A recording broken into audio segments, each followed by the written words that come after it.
أعوذ بالله من الشيطان الرجيم. بسم الله الرحمن الرحيم. أتل ما أوحي إليك من الكتاب وأقم الصلاة إن الصلاة تنهى عن الفحشاء والمنكر ولذكر الله أكبر والله يعلم ما تصنعون. ولا تجادلوا أهل الكتاب إلا بالتي هي أحسن إلا الذين ظلموا منهم وقولوا آمنا بالذي أنزل إلينا وأنزل إليكم وإلهنا وإلهكم واحد ونحن له مسلمون. وكذلك أنزلنا إليك الكتاب فالذين آتيناهم الكتاب يؤمنون به ومن هؤلاء من يؤمن به وما يجحد بآياتنا إلا الكافرون. وما كنت تتلو من قبله من كتاب ولا تخطه بيمينك إذا لارتاب المبطلون. بل هو آيات بينات في صدور الذين أوتوا العلم وما يجحد بآياتنا إلا الظالمون. وقالوا لولا أنزل عليه آيات من ربه قل إنما الآيات عند الله وإنما أنا نذير مبين. أولم يكفهم أنا أنزلنا عليك الكتاب يتلى عليهم إن في ذلك لرحمة وذكرى لقوم يؤمنون. قل كفى بالله بيني وبينكم شهيدا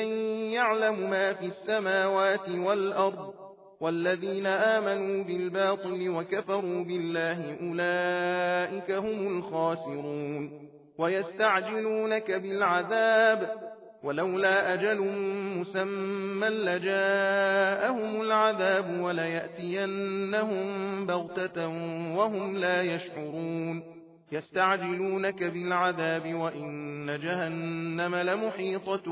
بالكافرين. يوم يغشاهم العذاب من فوقهم ومن تحت أرجلهم ويقول ذوقوا ما كنتم تعملون. يا عبادي الذين آمنوا إن أرضي واسعة فإياي فاعبدون. كل نفس ذائقة الموت ثم إلينا ترجعون. والذين آمنوا وعملوا الصالحات لنبوئنهم من الجنة غرفا تجري من تحتها الأنهار خالدين فيها نعم أجر العاملين الذين صبروا وعلى ربهم يتوكلون. وكأي من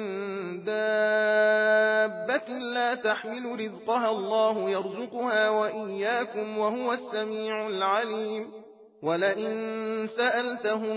من خلق السماوات والأرض وسخر الشمس والقمر ليقولن الله فأنى يؤفكون. الله يبسط الرزق لمن يشاء من عباده ويقدر له إن الله بكل شيء عليم. ولئن سألتهم من نزل من السماء ماء فأحيا به الأرض من بعد موتها ليقولن الله قل الحمد لله بل أكثرهم لا يعقلون. وما هذه الحياة الدنيا إلا لهو ولعب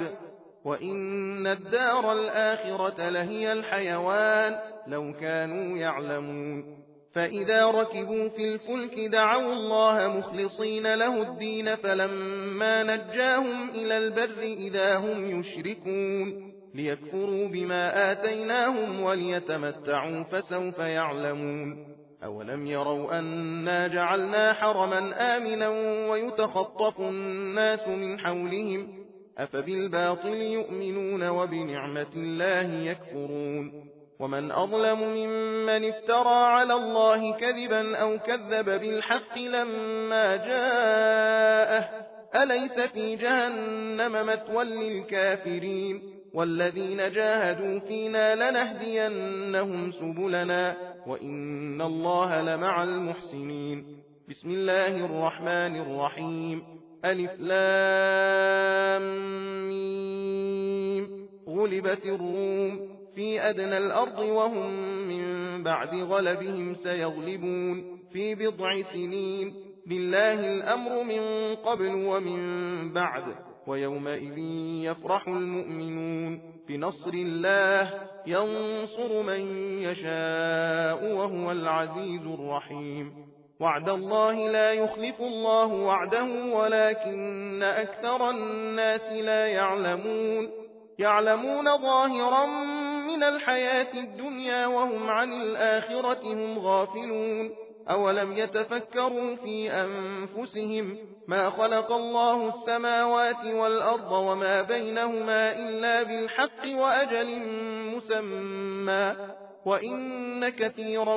من الناس بلقاء ربهم لكافرون أولم يسيروا في الأرض فينظروا كيف كان عاقبة الذين من قبلهم كانوا أشد منهم قوة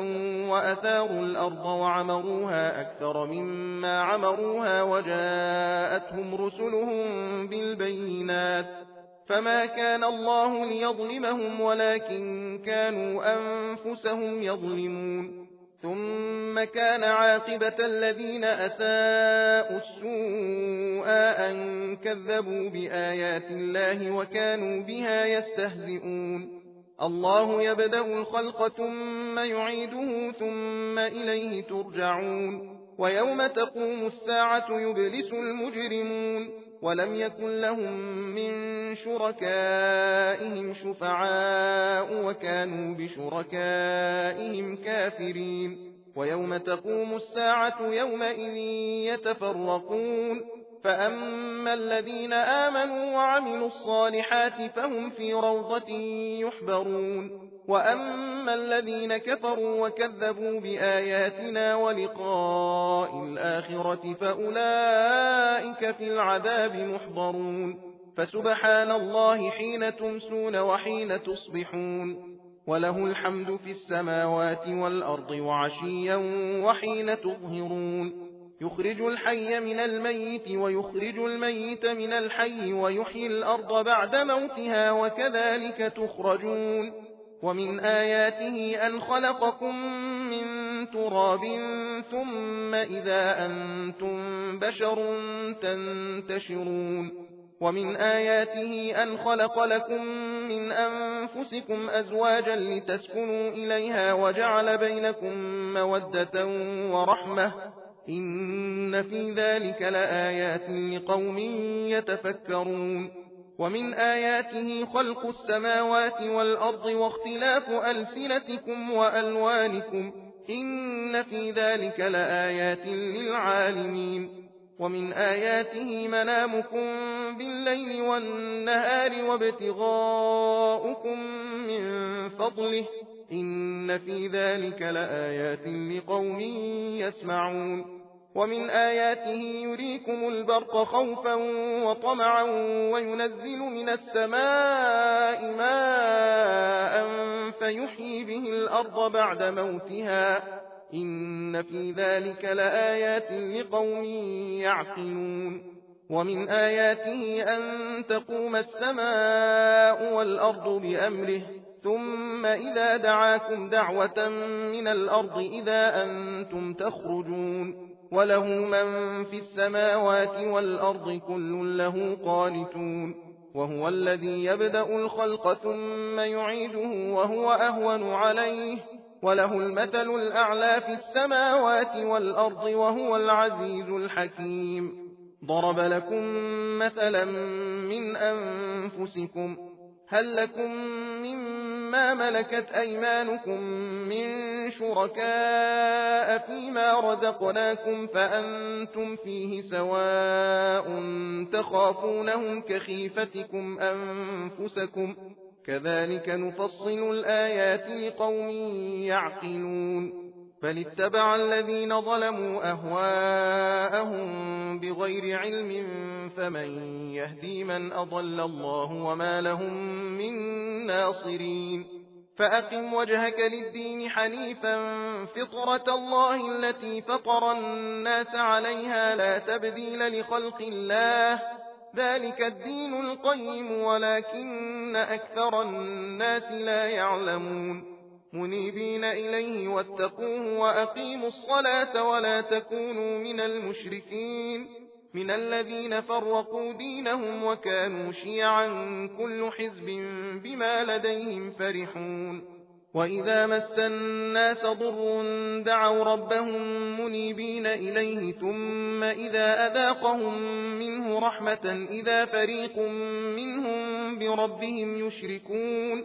ليكفروا بما آتيناهم فتمتعوا فسوف تعلمون أم أنزلنا عليهم سلطانا فهو يتكلم بما كانوا به يشركون وإذا أذقنا الناس رحمة فرحوا بها وإن تصبهم سيئة بما قدمت أيديهم إذا هم يقنطون أولم يروا أن الله يبسط الرزق لمن يشاء ويقدر إن في ذلك لآيات لقوم يؤمنون فآت ذا القربى حقه والمسكين وابن السبيل ذلك خير للذين يريدون وجه الله وأولئك هم المفلحون وما آتيتم من ربا ليربو في أموال الناس فلا يربو عند الله وما آتيتم من زكاة تريدون وجه الله فأولئك هم المضعفون الله الذي خلقكم ثم رزقكم ثم يميتكم ثم يحييكم هل من شركائكم من يفعل من ذلكم من شيء سبحانه وتعالى عما يشركون ظهر الفساد في البر والبحر بما كسبت أيدي الناس ليذيقهم بعض الذي عملوا لعلهم يرجعون قل سيروا في الأرض فانظروا كيف كان عاقبة الذين من قبل كان أكثرهم مشركين فأقم وجهك للدين القيم من قبل أن يأتي يوم لا مرد له من الله يومئذ يصدعون من كفر فعليه كفره ومن عمل صالحا فلأنفسهم يمهدون ليجزي الذين آمنوا وعملوا الصالحات من فضله إنه لا يحب الكافرين ومن آياته أن يرسل الرياح مبشرات وليذيقكم من رحمته ولتجري الفلك بأمره ولتبتغوا من فضله ولعلكم تشكرون ولقد أرسلنا من قبلك رسلا إلى قومهم فجاءوهم بالبينات فانتقمنا من الذين أجرموا وكان حقا علينا نصر المؤمنين الله الذي يرسل الرياح فتثير سحابا فيبسطه في السماء كيف يشاء ويجعله كسفا فترى الودق يخرج من خلاله فإذا أصاب به من يشاء من عباده إذا هم يستبشرون وإن كانوا من قبل أن ينزل عليهم من قبله لمبلسين فانظر إلى آثار رحمة الله كيف يحيي الأرض بعد موتها إن ذلك لمحيي الموتى وهو على كل شيء قدير ولئن أرسلنا ريحا فرأوه مصفرا لظلوا من بعده يكفرون فإنك لا تسمع الموتى ولا تسمع الصم الدعاء إذا ولوا مدبرين وما أنت بهاد العمي عن ضلالتهم إن تسمع إلا من يؤمن بآياتنا فهم مسلمون الله الذي خلقكم من ضعف ثم جعل من بعد ضعف قوة ثم جعل من بعد قوة ضعفا وشيبة يخلق ما يشاء وهو العليم القدير ويوم تقوم الساعة يقسم المجرمون ما لبثوا غير ساعة كذلك كانوا يؤفكون وقال الذين أوتوا العلم والإيمان لقد لبثتم في كتاب الله إلى يوم البعث فهذا يوم البعث ولكنكم كنتم لا تعلمون فيومئذ لا ينفع الذين ظلموا معذرتهم ولا هم يستعتبون ولقد ضربنا للناس في هذا القرآن من كل مثل ولئن جئتهم بآية ليقولن الذين كفروا إن أنتم إلا مبطلون كذلك يطبع الله على قلوب الذين لا يعلمون فاصبر إن وعد الله حق ولا يستخفنك الذين لا يوقنون بسم الله الرحمن الرحيم ألف لام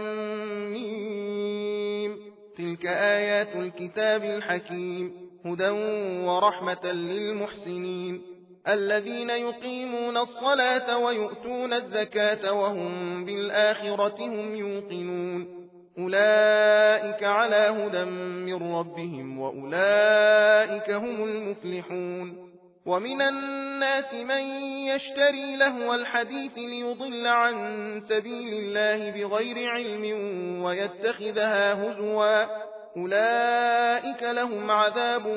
مهين وإذا تتلى عليه آياتنا ولى مستكبرا كأن لم يسمعها كأن في أذنيه وقرا فبشره بعذاب أليم إن الذين آمنوا وعملوا الصالحات لهم جنات النعيم خالدين فيها وعد الله حقا وهو العزيز الحكيم خلق السماوات بغير عمد ترونها وألقى في الأرض رواسي أن تميد بكم وبث فيها من كل دابة وأنزلنا من السماء ماء فأنبتنا فيها من كل زوج كريم هذا خلق الله فأروني ماذا خلق الذين من دونه بل الظالمون في ضلال مبين ولقد آتينا لقمان الحكمة أن اشكر لله ومن يشكر فإنما يشكر لنفسه ومن كفر فإن الله غني حميد وإذ قال لقمان لابنه وهو يعظه يا بني لا تشرك بالله إن الشرك لظلم عظيم ووصينا الإنسان بوالديه حملته أمه وهنا على وهن وفصاله في عامين أن اشكر لي ولوالديك إلي المصير وإن جاهداك على أن تشرك بي ما ليس لك به علم فلا تطعهما وصاحبهما في الدنيا معروفا واتبع سبيل من أناب إلي ثم إلي مرجعكم فأنبئكم بما كنتم تعملون يا بني إنها إن تك مثقال حبة من خردل فتكن في صخرة أو في السماوات أو في الأرض يأت بها الله إن الله لطيف خبير يا بني أقم الصلاة وأمر بالمعروف وانه عن المنكر واصبر على ما أصابك إن ذلك من عزم الأمور ولا تصعر خدك للناس ولا تمش في الأرض مرحا إن الله لا يحب كل مختال فخور واقصد في مشيك واغضض من صوتك إن أنكر الأصوات لصوت الحمير ألم تروا أن الله سخر لكم ما في السماوات وما في الأرض وأسبغ عليكم نعمه ظاهرة وباطنة ومن الناس من يجادل في الله بغير علم ولا هدى ولا كتاب منير وإذا قيل لهم اتبعوا ما أنزل الله قالوا بل نتبع ما وجدنا عليه آباءنا أولو كان الشيطان يدعوهم إلى عذاب السعير ومن يسلم وجهه إلى الله وهو محسن فقد استمسك بالعروة الوثقى وإلى الله عاقبة الأمور ومن كفر فلا يحزنك كفره إلينا مرجعهم فننبئهم بما عملوا إن الله عليم بذات الصدور نمتعهم قليلا ثم نضطرهم إلى عذاب غليظ ولئن سألتهم من خلق السماوات والأرض ليقولن الله قل الحمد لله بل أكثرهم لا يعلمون لله ما في السماوات والأرض إن الله هو الغني الحميد ولو أن ما في الأرض من شجرة أقلام والبحر يمده من بعده 7 أبحر ما نفدت كلمات الله إن الله عزيز حكيم ما خلقكم ولا بعثكم إلا كنفس واحدة إن الله سميع بصير ألم تر أن الله يولج الليل في النهار ويولج النهار في الليل وسخر الشمس والقمر كل يجري إلى أجل مسمى وأن الله بما تعملون خبير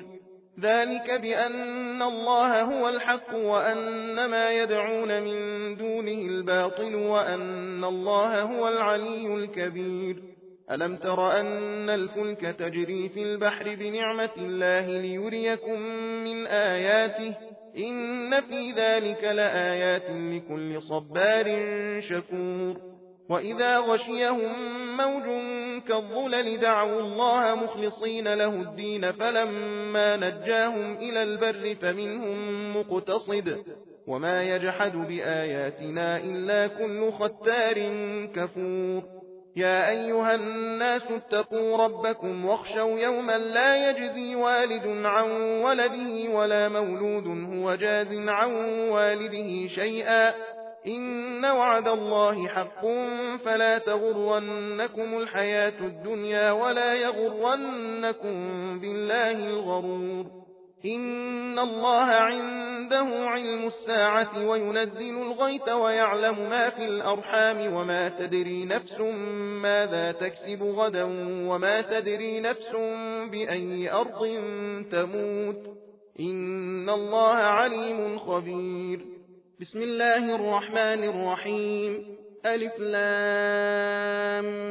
ميم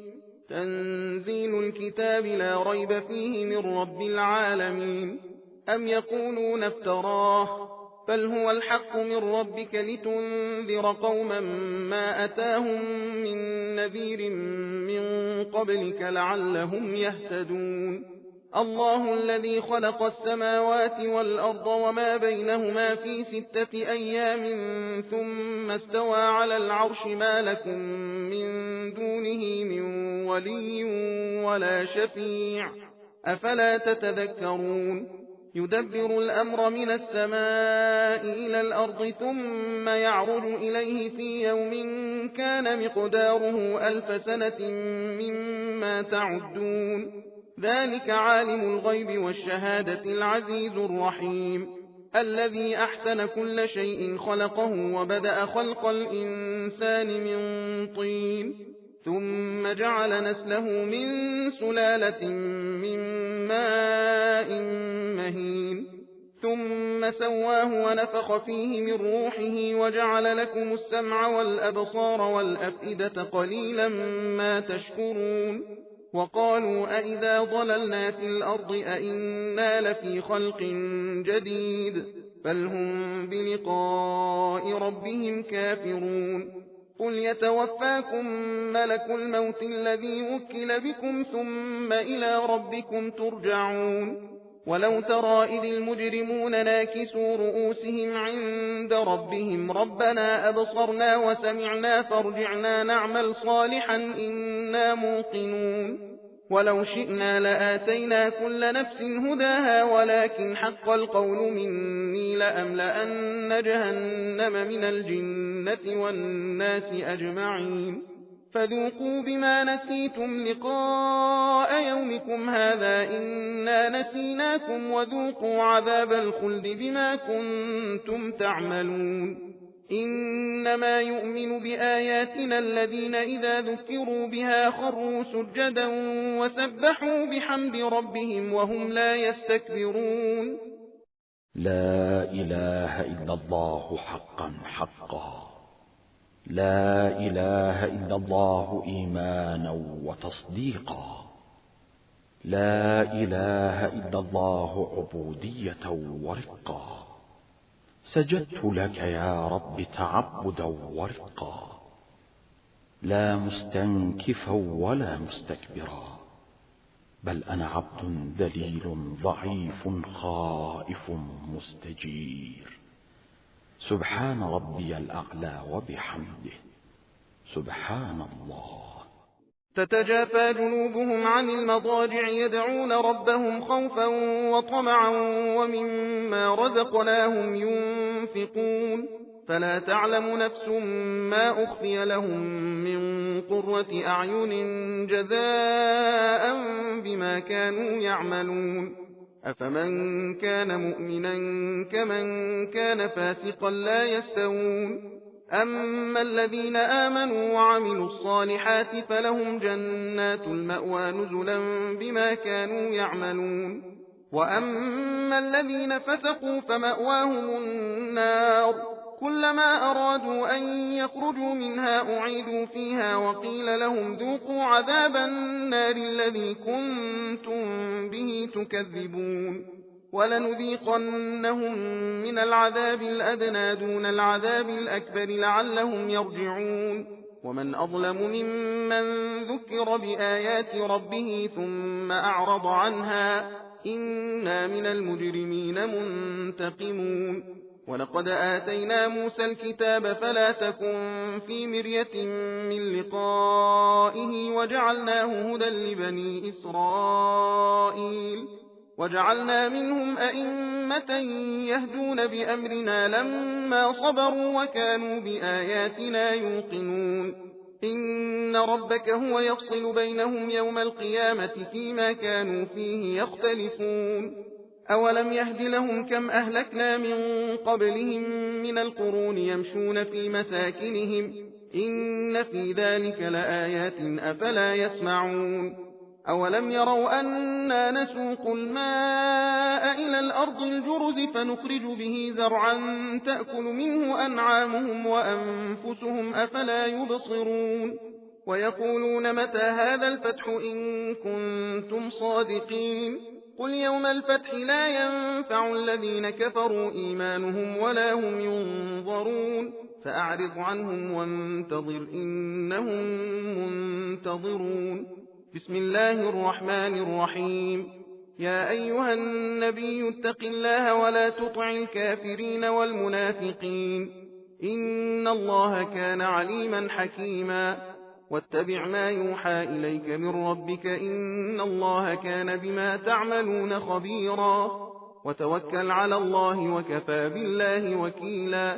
ما جعل الله لرجل من قلبين في جوفه وما جعل أزواجكم اللائي تظاهرون منهن أمهاتكم وما جعل أدعياءكم أبناءكم ذلكم قولكم بأفواهكم والله يقول الحق وهو يهدي السبيل ادعوهم لآبائهم هو أقسط عند الله فإن لم تعلموا آباءهم فإخوانكم في الدين ومواليكم وليس عليكم جناح فيما أخطأتم به ولكن ما تعمدت قلوبكم وكان الله غفورا رحيما النبي أولى بالمؤمنين من أنفسهم وأزواجه أمهاتهم وأولو الأرحام بعضهم أولى ببعض في كتاب الله من المؤمنين والمهاجرين إلا أن تفعلوا إلى أوليائكم معروفا كان ذلك في الكتاب مسطورا وإذ أخذنا من النبيين ميثاقهم ومنك ومن نوح وإبراهيم وموسى وعيسى بن مريم وأخذنا منهم ميثاقا غليظا ليسأل الصادقين عن صدقهم وأعد للكافرين عذابا أليما يا أيها الذين آمنوا اذكروا نعمة الله عليكم إذ جاءتكم جنود فأرسلنا عليهم ريحا وجنودا لم تروها وكان الله بما تعملون بصيرا إذ جاءوكم من فوقكم ومن أسفل منكم وإذ زاغت الأبصار وبلغت القلوب الحناجر وتظنون بالله الظنونا هنالك ابتلي المؤمنون وزلزلوا زلزالا شديدا وإذ يقول المنافقون والذين في قلوبهم مرض ما وعدنا الله ورسوله إلا غرورا. وإذ قالت طائفة منهم يا أهل يثرب لا مقام لكم فارجعوا، ويستأذن فريق منهم النبي يقولون إن بيوتنا عورة وما هي بعورة إن يريدون إلا فرارا، ولو دخلت عليهم من أقطارها ثم سئلوا الفتنة لآتوها وما تلبثوا بها إلا يسيرا. ولقد كانوا عاهدوا الله من قبل لا يولون الأدبار، وكان عهد الله مسؤولا. قل لن ينفعكم الفرار إن فررتم من الموت أو القتل وإذا لا تمتعون إلا قليلا. قل من ذا الذي يعصمكم من الله إن أراد بكم سوءا أو أراد بكم رحمة، ولا يجدون لهم من دون الله وليا ولا نصيرا. قد يعلم الله المعوقين منكم والقائلين لإخوانهم هلم إلينا ولا يأتون البأس إلا قليلا أشحة عليكم،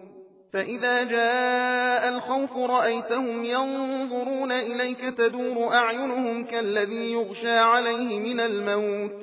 فإذا ذهب الخوف سلقوكم بألسنة حداد أشحة على الخير، أولئك لم يؤمنوا فأحبط الله أعمالهم، وكان ذلك على الله يسيرا. يحسبون الأحزاب لم يذهبوا وإن يأتي الأحزاب يودوا لو أنهم بادون في الأعراب يسألون عن أنبائكم ولو كانوا فيكم ما قاتلوا إلا قليلا. لقد كان لكم في رسول الله أسوة حسنة لمن كان يرجو الله واليوم الآخر وذكر الله كثيرا. ولما رأى المؤمنون الأحزاب قالوا هذا ما وعدنا الله ورسوله وصدق الله ورسوله، وما زادهم إلا إيمانا وتسليما. من المؤمنين رجال صدقوا ما عاهدوا الله عليه، فمنهم من قضى نحبه ومنهم من ينتظر وما بدلوا تبديلا. ليجزي الله الصادقين بصدقهم ويعذب المنافقين إن شاء أو يتوب عليهم، إن الله كان غفورا رحيما. ورد الله الذين كفروا بغيظهم لم ينالوا خيرا، وكفى الله المؤمنين القتال، وكان الله قويا عزيزا. وأنزل الذين ظاهروهم من أهل الكتاب من صياصيهم وقذف في قلوبهم الرعب فريقا تقتلون وتأسرون فريقا، وأورثكم أرضهم وديارهم وأموالهم وأرضا لم تطئوها، وكان الله على كل شيء قديرا. يا أيها النبي قل لأزواجك إن كنتن تردن الحياة الدنيا وزينتها فتعالين أمتعكن وأسرحكن سراحا جميلا، وإن كنتن تردن الله ورسوله والدار الآخرة فإن الله أعد للمحسنات منكن أجرا عظيما. يا نساء النبي من يأت منكن بفاحشة مبينة يضاعف لها العذاب ضعفين، وكان ذلك على الله يسيرا.